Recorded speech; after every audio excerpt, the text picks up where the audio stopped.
o grande azar.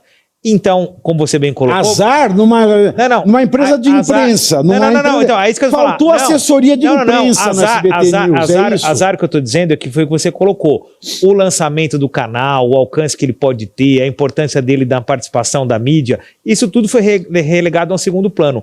Haja vista que os discursos do presidente, do próprio governador e do ministro ficaram voltados tão somente para essa questão da sanção americana.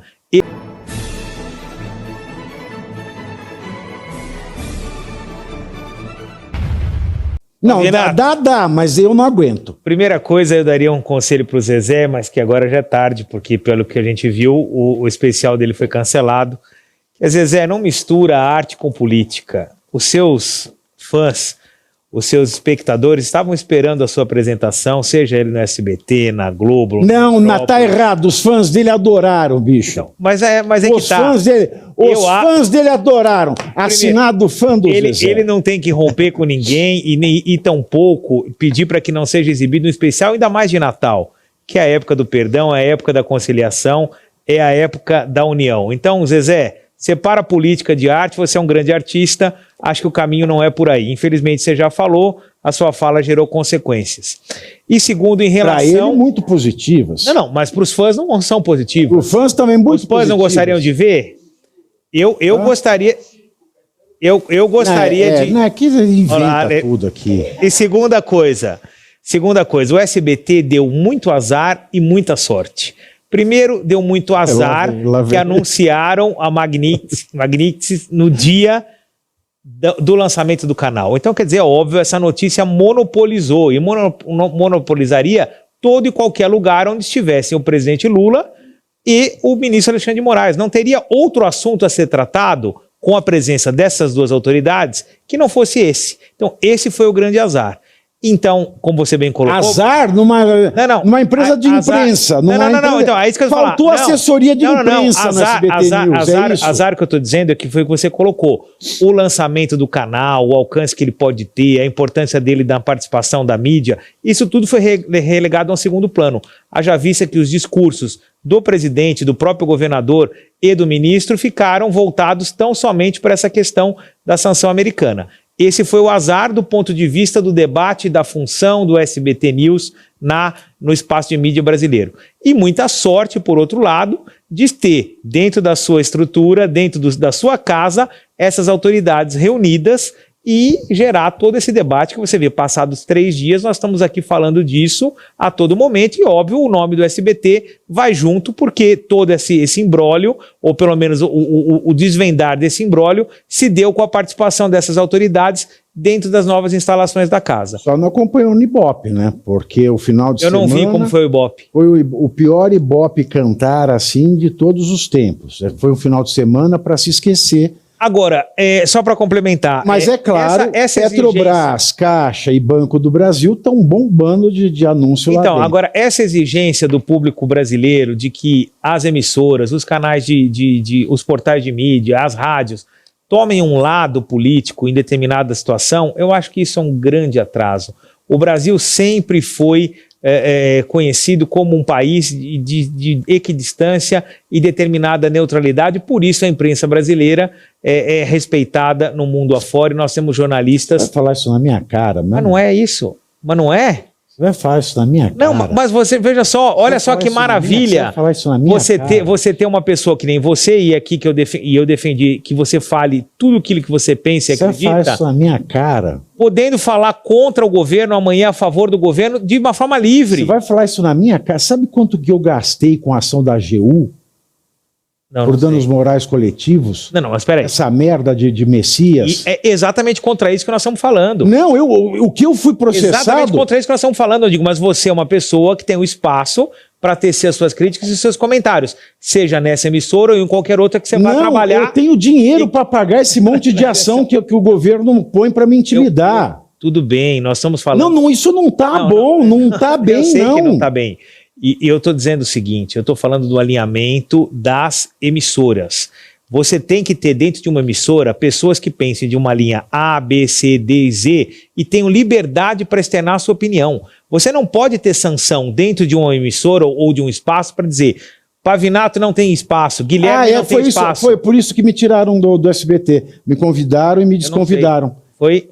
Conta essa história que essa eu não sei. Não, já contei, já. Depois eu te conto, tá bom. O público já sabe. Já. Enfim, bom, então você vê que isso é trágico, porque você vê, já aqui no Metrópolis nós estamos conversando, você tem uma opinião sobre as coisas, eu tenho provavelmente uma opinião totalmente antagônica e nós conseguimos estar aqui debatendo democraticamente. É assim que tem que ser. Sem que você seja processado, sem que eu seja processado e sem que o nosso público diga não vou ligar no Metrópolis ou não vou ligar no canal A, B e C, porque lá eu já sei qual é a opinião. Não, a riqueza vai nascer exatamente disso que está acontecendo aqui.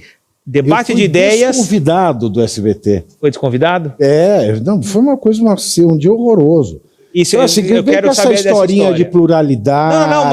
Não sou eu, pluralidade é a minha bunda. O que o SBT... eu não tenho nada. Eu não tenho nada aqui para fazer defesa do SBT, não. Eu só estou dizendo que eu acredito numa imprensa livre em que em um determinado canal possam coexistir pessoas que pensam de forma totalmente diferente. É isso que eu defendo, é isso que eu acredito. Se o SBT agora vai tomar um lado, seja do governo, seja da oposição... Isso, para mim, pouco me importa. Eu gostaria só que eles produzissem informação de qualidade e credibilidade, que é o que se espera de um jornalismo sério. Pavio, com relação especificamente à Janja, é importante dizer que o discurso da Janja, se é que tem algum conteúdo, é sempre acusando os outros de machismo ou misoginia. E o identitarismo... Quem acusa os outros é um acusão? No caso... E o feminino é o quê? Uma acusona?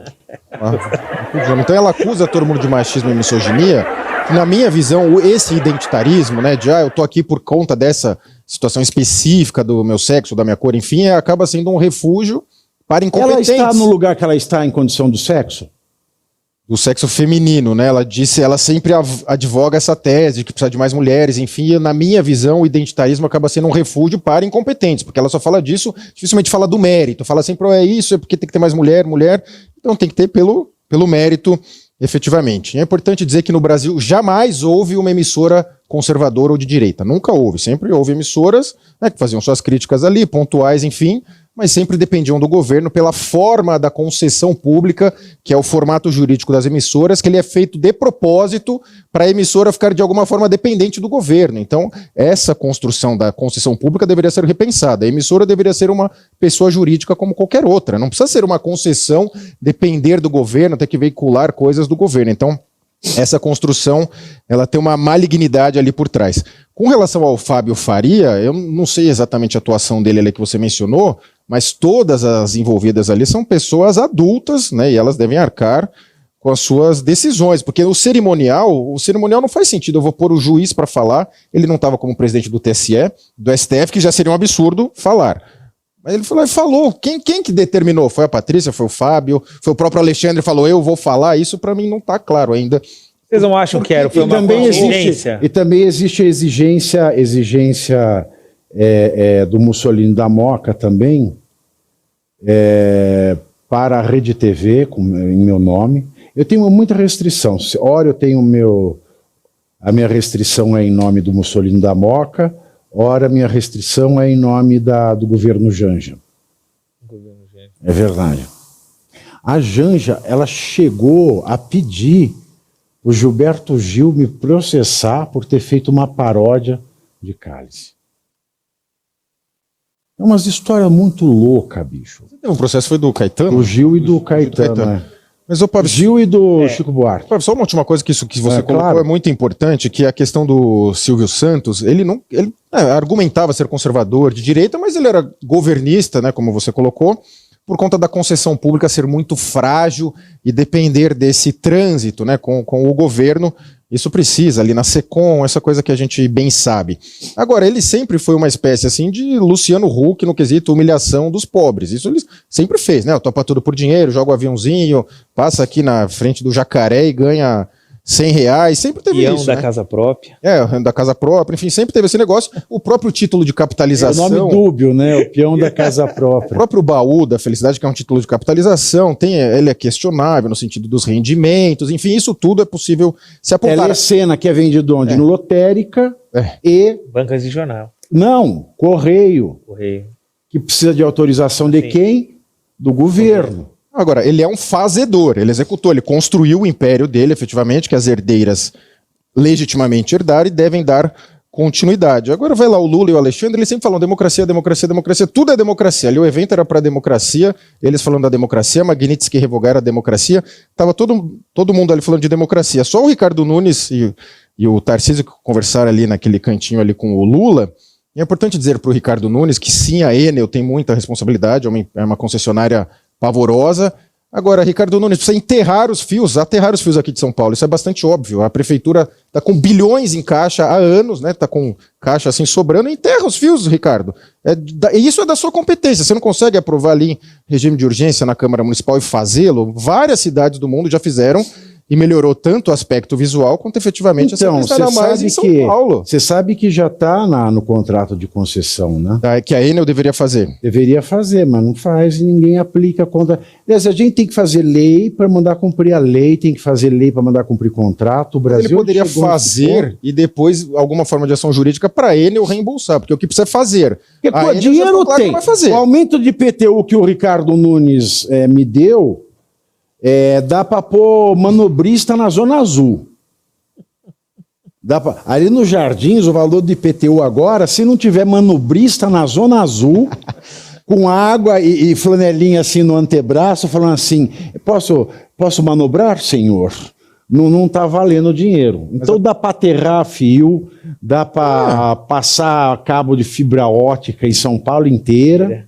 É uma estrutura antiga, no meio das árvores. E ainda dá para colocar neve, folha tripla, aquele lá da embalagem preta, em todos os parques públicos de São Paulo, com o valor do IPTU que se cobra em São Paulo. Deveria se fazer isso, é importante dizer isso do IPTU, que grande parte do que se chama de direita votou a favor, né? Isso que é importante ficar bem claro, que uma coisa ali é na eleição direita-esquerda e dentro da máquina a coisa muda muito. Então o Ricardo Nunes que faz esse aterramento aí vai ter muito sucesso eleitoral para ele se ele fizer, salvo o melhor juiz, a Oscar Freire, tem algumas avenidas na Paulista, tem alguns locais que tem, e a questão muda bastante. Foi aterrado que nem o nariz também. Não, sim, que foi bem, faz bastante tempo, né? Puseram umas calçadas, tudo de qualquer jeito, já tá estourando tudo. É Oscar Freire? Agora Oscar Freire tá meio Galeria Pagés já também. Nossa, quem te viu, quem te vê, Oscar Freire. Olha, são 21h13. Agradeço o Guilherme Mendes, agradeço ao João Belucci, agradeço a você por estar conosco. Amanhã. E você aí, já está preparado para ter todos os argumentos para dizer que Marx não foi um cara legal, para dizer que o comunismo não é um lugar para diversidade, para desmontar essa grande fake news histórica da esquerda, que é repetida por nossos professores de história, de geografia, de sociologia, que é repetida nas universidades, que é repetida nos livros. Está preparado para dizer por que Marx não era um cara legal e por que todo marxista raiz também não é, e porque o comunismo é terrível. Você já leu nos Anais de Marx? Pois é, aqui nesse livro você vai encontrar tudo o que você precisa saber para responder aquele sabichão que diz que Marx é um cara legal, pois não é. Leia agora, nos Anais de Marx, a trolha do comunismo transviado para encaçapar idiotes. À venda em todas as livrarias do Brasil, pelo site ou nas lojas físicas. Não deixe de ler.